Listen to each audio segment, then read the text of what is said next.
Welcome to episode 167 of Sports Geek. On this week's episode, I answer your questions in another episode of Ask Sports Geek. Welcome to Sports Geek, the podcast built for sports digital and sports business professionals. And now, here's your host who knows about technology and stuff. Thanks Chevy guy, Sean Callanan. Thanks, DJ Joel. That's right. My name is Sean Callanan, and hopefully a few of you, maybe MLB fans, get that Chevy guy reference. Look back to the footage from last year. The Chevy representative who was handing over, I think it was the MVP, was handing over a Chevy truck, and he was pretty verbose in describing how awesome the truck was, because he said it has technology and stuff, which is a lot like what I do in my business at Sports Geek. You can find me on all channels at Sean Callanan. You can send me an email, Sean at SportsGeekHQ, and hopefully you can find Sports Geek in all good podcasting platforms, iTunes, Stitcher. You all know that it's my favorite podcast app is Pocket Cast, but now, thanks to Josh for the prompt, Sports Geek is now available on Google Play. So if you are a Google Play user, tap away, put in Sports Geek, and you should be able to find it. So for this episode, which I'm recording, but I'm also recording in 3D here at the new Sports Geek offices at Creative Cube. So if you want to see what the Sports Geek office looks like in my contained office in the wider Creative Cube's office, you'll be able to check it out on the 3D camera. I'm sort of half looking at the microphone to make sure I get good audio, and then occasionally I'll look over to the 3D camera. This is an episode of Ask Sports Geek. The last one I did was in February this year, and again paying homage to Gary V with his Ask Gary V. Did that for episode 139. So if you want to go back and listen to that for some other questions, and I thought it would be a good time to dive back in and get some more questions. So I asked on a bunch of different channels. I asked in the Sports Biz Slack. I asked on LinkedIn. I also asked on Facebook, both on the Sports Geek and my page, Sean Callanan Speaks, and also on the Twitter. So thank you very much for the people who saw those, send in a question. I very much appreciate it. And now what I want to do is I think I've collated them all. If I've missed them, please admonish me. Please send me a tweet. Say, hey, Sean, you missed my question. I'll answer it then post this conversation, either on the socials or via a DM. But yeah, I want to get stuck into it. Now, unlike Gary V, I don't have someone reading the questions and saying who it's from, so I'm going to be sort of jumping around. I'm going to start with Logan Young. Thanks for the question, Logan. Logan from Blitz Metrics, former guest Dennis Yu. He works with Dennis, and he asks, "What's the smartest things you're seeing teams do with Facebook ads, and what results are they seeing?" Obviously, very much a loaded question. The guys at Blitz Metrics absolutely do killer Facebook ads for a bunch of different teams, as you would have heard when if you've listened to the episode with Dennis talking about the Golden State Warriors. I think the smartest thing I'm seeing teams do is leverage their video and push out their video to build awareness. It's very effective. Either when you're either got a membership season ticket campaign, that TVC, but also diving into what is the Blitz Metrics methods and what Dennis discussed. Amplifying those super highly charged highlights when you've got the rights to will actually get much more reach, and then those audiences become super valuable. So again, I'll talk a little bit later on about the Facebook audiences book we built out, the guide. But the smart thing is understanding those audiences, building up those audiences, and then running those money campaigns. And when I'm talking about a money campaign, I'm talking about selling tickets. I'm talking about selling merchandise. That kind of thing, things that bring money into the team. And so that's the results we're seeing. It all starts down with really killer targeting, getting your targets right and priming those targets with great content.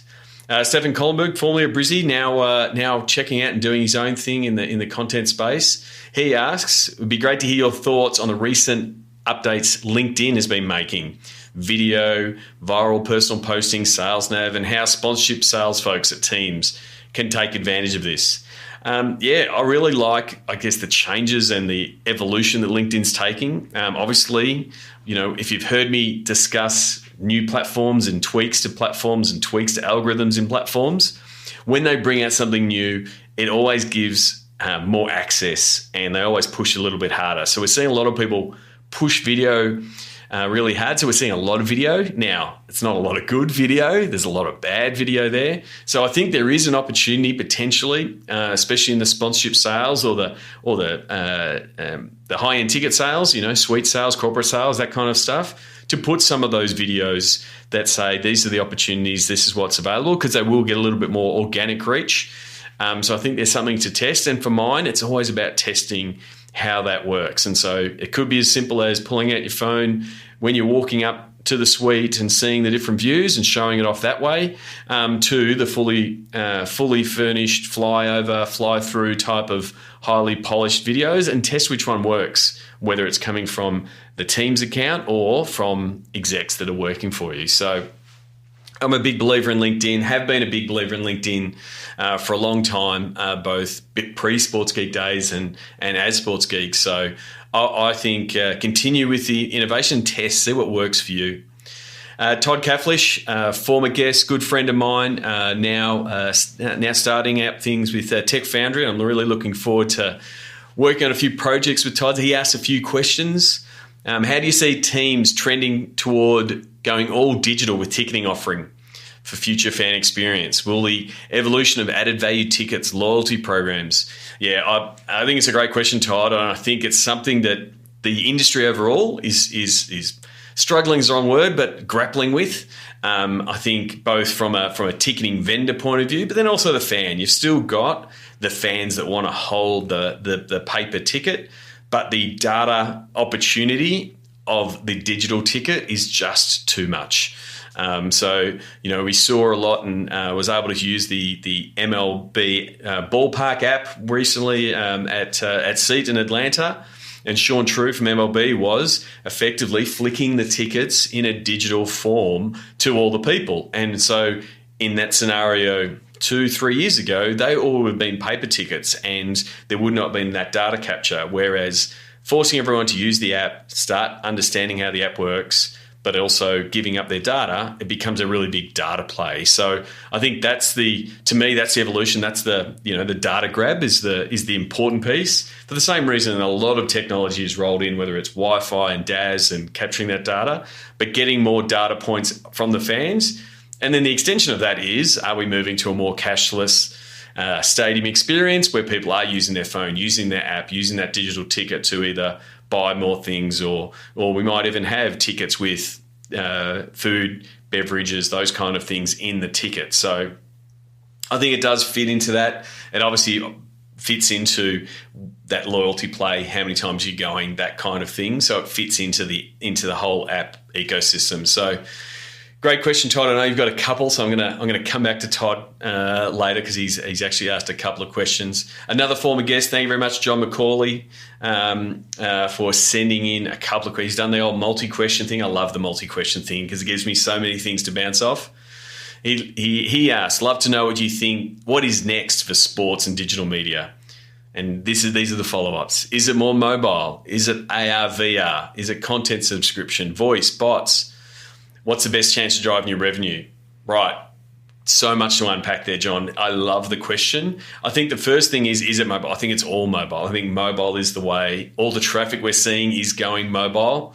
And so more and more people are getting used to consuming content on mobile, getting used to purchasing on mobile, consuming more content. Like, it's just becoming the primary device. It's no longer the secondary device. It's becoming the primary one. The AR VR one is something that there's a little bit of shift, and there's a little bit of like skepticism or a little bit of worry in the AR VR market. If you're following someone like Robert Scoble, who I wholeheartedly think you should be, he's been a big he's bought all in on VR. And I guess some of the changes or lack of changes or lack of announcements in the recent, big phone plays, whether it be the iPhone or Google Pixel and things like that, haven't really emphasized the VR piece. And so I think VR is still a content play. We need premium content to drag people into the platform. And I'm hoping to talk to a good friend of mine, Nancy Bennett, who is a VR producer and producing stuff for a sports point of view. I think that's the piece that brings VR into play and gets us used to using the headsets to consume the content.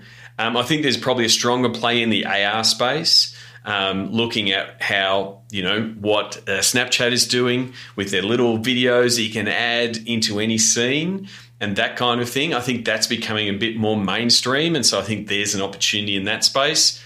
The content subscription space is still developing, and it's still very foreign to the general Western world.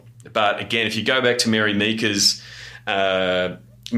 report, it's very much happening in China and in India. So this idea of micro payments and people paying for content is becoming accepted because they're coming from a platform and from a base where they're not railing against the paywalls that we would call.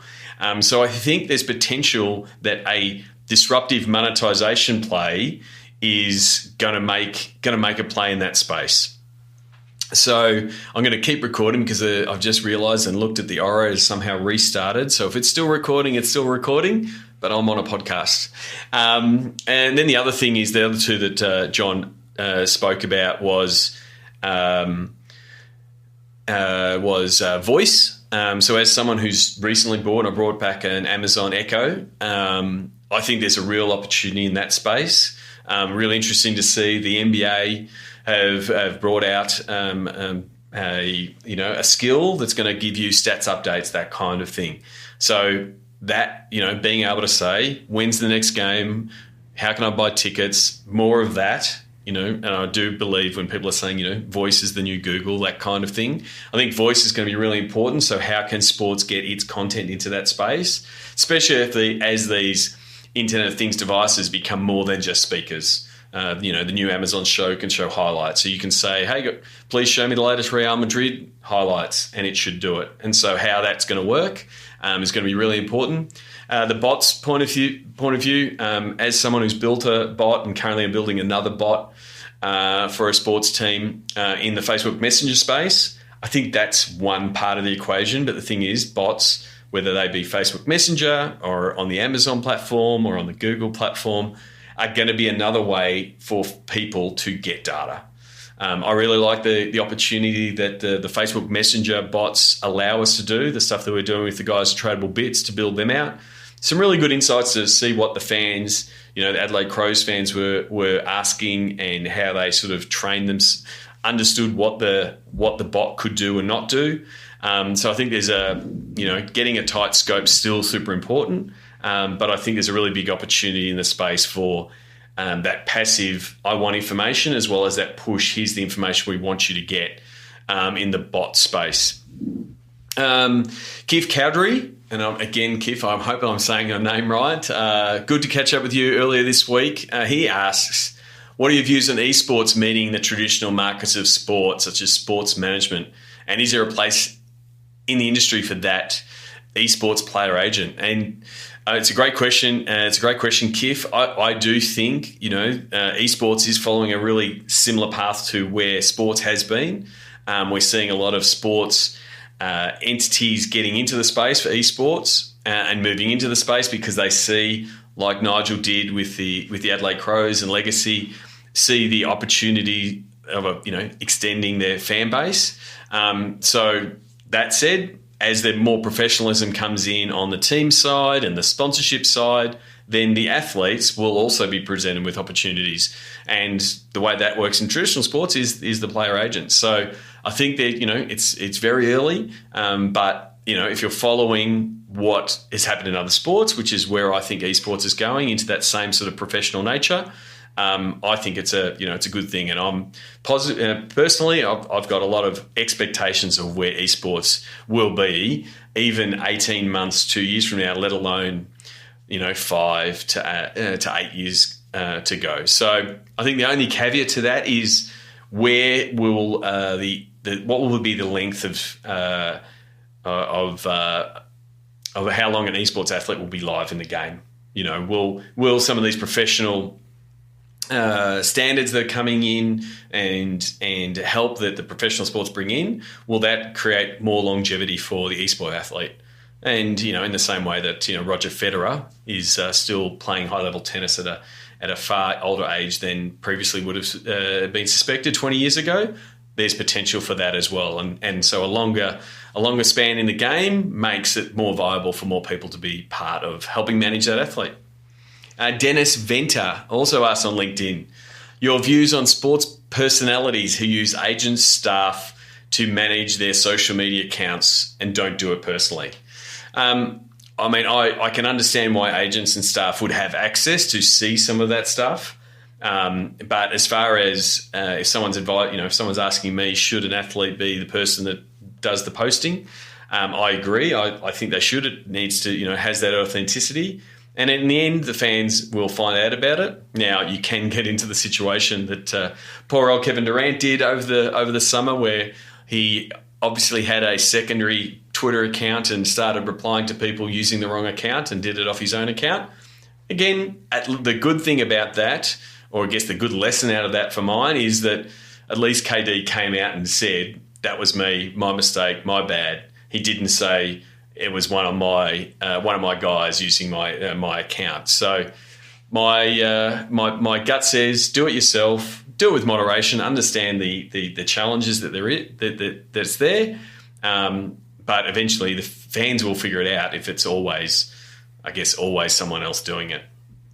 So I'm going to jump from LinkedIn over to Facebook, where Corey Wade asked on Facebook. He says, where do you see the sports digital market in 5 years? With technology growing at the speed it is, can sport digital grow with it? So I'm going to time machine this one. I'm both going to answer it, but then also look back 5 years ago. So 2012, let's just do a little bit of a sports digital history lesson. 2012, Twitter hadn't opened up in Australia, and Twitter was still an up-and-coming platform. Vine was just being opened. Facebook was growing. I think it was just acquired or was about to acquire Instagram. Snapchat hadn't existed, or close to, roughly. Again, I'll go back and check the history books, but that's roughly where it's at. So now we fast forward 5 years. Instagram is growing at a massive rate, and you know, some of the changes it's made in its fight in the last 12 months with Snapchat have really changed the way it is engaging their fan base. And Facebook is having this backwards and forwards from an ad space. It's changing. And also we've seen in the last 12 to 18 months this change in sports rights. Twitter got the NFL rights. Now Amazon's got the NFL rights. Where is Apple going to play? So I think they're, I'm going to lean on Gareth Capon's recent article around, the future of the internet and sports the future of TV is internet. Get that right. It's where are these rights going to go? And I think that's the next play as the rights start morphing a little bit, and rather than people are asking or platforms are asking for the rights to put it on, Facebook or Twitter, they're paying for. So the social media platforms are maturing to a point where they're like traditional media platforms. They're paying for these rights. So I think that's where the change is going to come, and especially also all the stuff that's happening in the OTT space, over the top streaming, that kind of space, what specific teams might do. So we're seeing the NFL, some NBA teams look at international solutions for over the top. That will be very interesting to see where it goes. So that's where I see the next 5 years. I don't see the appetite for what fans want diminishing whatsoever. I see there'll be a stronger demand for platform-specific content producers. So if you're trying to get in the game, like yourself, Corey, understand the platforms and how to execute on all the platforms that are available. And if you are the best at doing those platforms, then you'll have a job, because good content creators will still be required. And I think the other one that, if I'm looking at things now and seeing a slight bounce back and a sort of a course correction, is don't count out YouTube. I'm seeing a lot of influencers and a lot of content people going back to YouTube. Kevin Durant's for one. He's putting a lot of his video on YouTube. The monetization model that YouTube's got works. So until Facebook, Twitter, Amazon work out a way to pay better than YouTube, we might see that course correction come back. If they start getting more of the premium content, who knows? YouTube might come back into play into the sports rights market. So that's, from a 5 year sort of crystal balling it type of thing. That's what I'd be looking at. Now, where do I go back? I'm going to go back to LinkedIn, to Neil Chilvers. Do you think social media has had a positive impact on sport? Well, I'd be lying, and I wouldn't be standing here in a Sports Geek hoodie if I didn't think so. Because I think it has helped bring the world's fans closer together and closer to their team and closer to their heroes, the athletes. So I think overall it has been, because you can now follow your team, feel more engaged with your team via social, whether it's via tweets or Instagram stories or Snapchat. Definitely close to the athletes. It's given them a platform without even commenting on all the current things that are happening with athletes and athletes' rights and them speaking on issues that aren't sports. That doesn't happen to the level it's happening without social media. I think if I'm going to play the other side of the coin and what is the negative impact, I think it still is that trolling question. How do social media platforms reduce the amount of potential toll and vitriol in some cases for that athletes sometimes get on social? And so they're putting steps in place. Twitter have put in steps recently. Instagram have also put in some steps. So I think that's the negative. But by and large, if I'm putting those two if I'm weighing those two up, far more positive than negative. Tom Hewson, I'm going to say Hewson. Hopefully I've got that right, Tom. He asks, my goal is to grow the community of Disability Golf Network. So my question relates to growing this community. Being a sports startup aimed at introducing people to a sport they never knew they could play or returning to play after an accident or injury, what are your thoughts in gaining exposure in a brand new market? So for me, there's never been a better time to market that kind of business and that kind of idea. Facebook does give you the targeting options.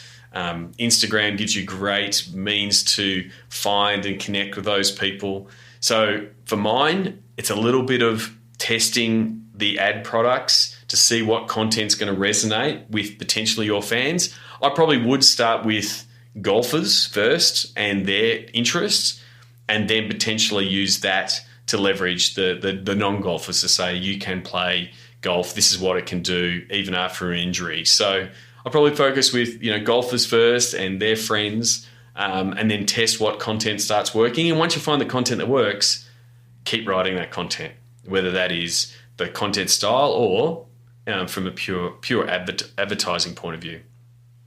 Jared Basker, again, hopefully I'm not completely mucking up everyone's name, but Jared asks, do you think there are other industries more mature than sports that sports can take lessons off? And he says, i.e. the music industry. Absolutely, Jared. If you've listened to the podcast, one of my favourite phrases is steal with pride. I actually stole that from someone else just to make it really genuine. I love looking at what other industries are doing. So yes, the music industry around the way it's selling at festivals and the fact that live is its thriving business. I think there's a lot of lessons in what they do there in both the festival, the way they sell out the tickets, the scaled up packages that they do. I think the other one that you can look at is the hype and the hype cycle that the movie industry creates. Even 12, 18 months out, from a film, the amount of people that are talking about, in this case, this week, the Last Jedi or the next Marvel film. So I think there's also that staggered approach, that hype building cycle that sports could always look at and say, how can we do it? How can we launch in that sort of fashion? And because it's a good understood template, if you were to put it into sport, people would go, oh, wow, that's like a movie preview. I want to share it and that kind of thing. So it's an easy one to sort of pick up the template and say, we're going to run it that way. So Mark Leary, good to have you back in the country, Mark. He asks, if you're a sole marketing employee consultant for a new team or league with a $10,000 budget, what platform would you use to build an audience of most engaged fans? So initially, jokingly, half seriously, I said, Mark, just give me the money. We'll sort it out. But I think my answer will be, and if you've listened to the podcast, you know how much I'm in on Facebook and its ad technology. I guess the only caveat to that is what exactly is the new team or league, what's its demographic, might make me say Instagram might fit it better. And it also could be, where are you in your cycle? What is, when is this new team? Are we talking about a new team that's starting in 6 months, which got players and logos and everything like that? Or are you, is there more length to that? So, I really like what Colin Kelly and the guys at LAFC are doing. They're building the buzz and trying to build a community and start to engage with LA as a town, but they're doing it without any players. So they've only, one or two signings. So again, how you would do it, what platform you do it, and when you would spend the money sort of depends on all those things. But if you're asking me, new team into an established league, you've got all your players and you're ready to go, I would be putting that money into Facebook myself, with a little bit on the side to Instagram, but primarily Facebook, primarily video views. So to go back to Logan's question up the top, the video views will allow you to build the audiences that then you will target to say, hey, we're now going to make that sale. People who go and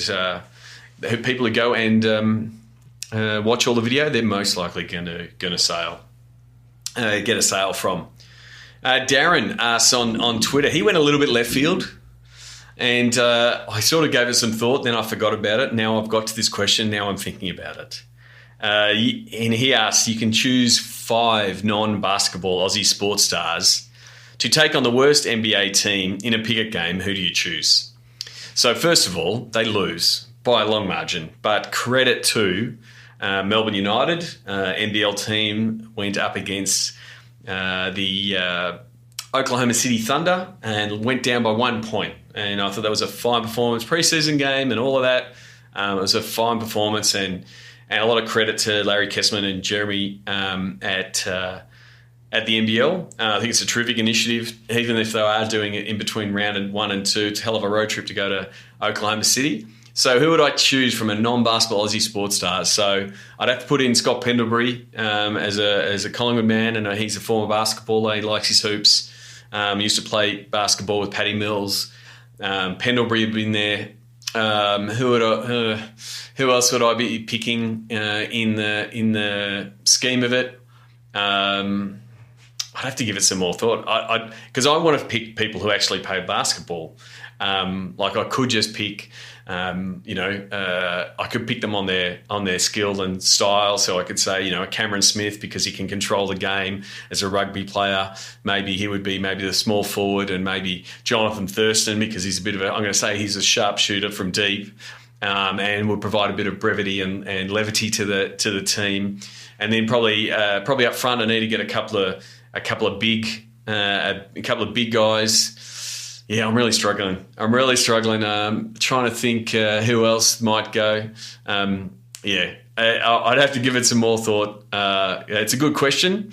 It's one of the fantasy type ones that sometimes stump me. Much rather talk about the industry overall. But thank you very much, Darren, for both listening and at least challenging me there.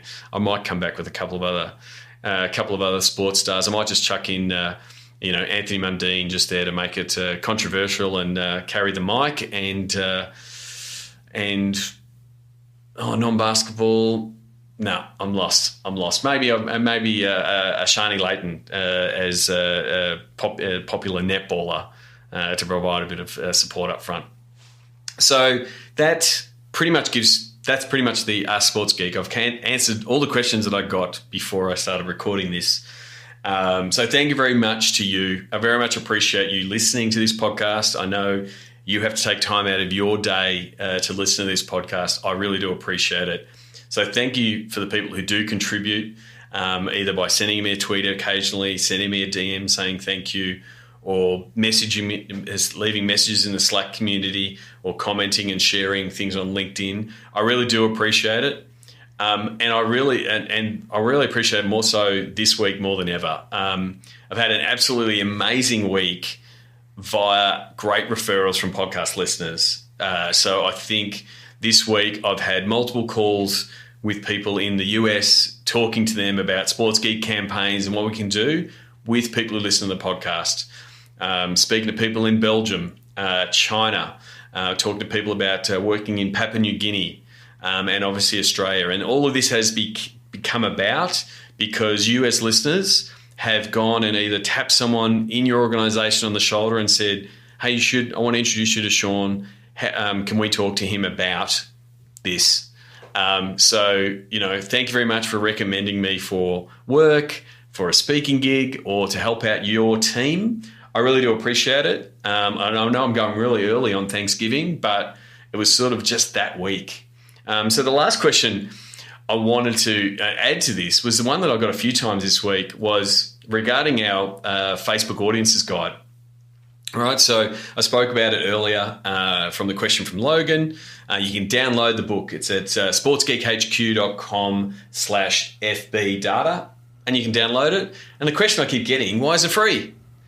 Well, it's free as partly as a gratitude piece to you, the listeners and the community. But I think it's a real super important piece to understand the different audiences. So the stuff that I did talk about there, what do your video audiences look like? What do your web audiences look like? What does your data, what does your CRM say that your audiences look like? What's your page engagement? What does that look like? It starts informing you on what it is you're doing from a content point of view, both on Facebook and on your website. And then it arms your data team with, this is what we're doing in digital. And so I really want that message to be spread. So if you're in the digital team, download the book, but then go hand it to your CRM team, go hand it to your sponsorship team, so they get a better feeling for, hey, this is the data that we've got from this fan base. So that's why I've got it for free. It's stuff that we do. It's sort of our first couple of steps when we start engaging with the client is, what does the data look like? What does Zuck know about our fans that we don't know? And once you start doing that, you're like, wow, there's some really powerful data there. So go to sportsgeekhq.com/FB data. Thank you again to Meg and Jolie for helping put that together. I can't do that couldn't have done that alone. So very much thank you to them. And so I'm going to wrap this up. Stay tuned for Sounds of the Game. Thank you very much for David McKay for sending in what was the end of the Socceroos game, a World Cup qualifier game that was held here recently in Sydney. And you can hear potentially the tension that happens at the end of the game just by a few fans shouting out. So thank you very much for listening. My name is Sean Callanan, and you've been listening to Sports Geek. Join over 1,000 sports business executives in Sports Biz Slack. Go to sportsgeekhq.com/Slack. Please leave a review on iTunes. Go to sportsgeekhq.com/iTunes. Find out how to drive between $8,000 and $30,000 in profit for each digital campaign you sell sponsors. Check out sportsgeekcampaigns.com. Just like Jimmy Butler, you can call Sean anytime at 614-407-0407-200.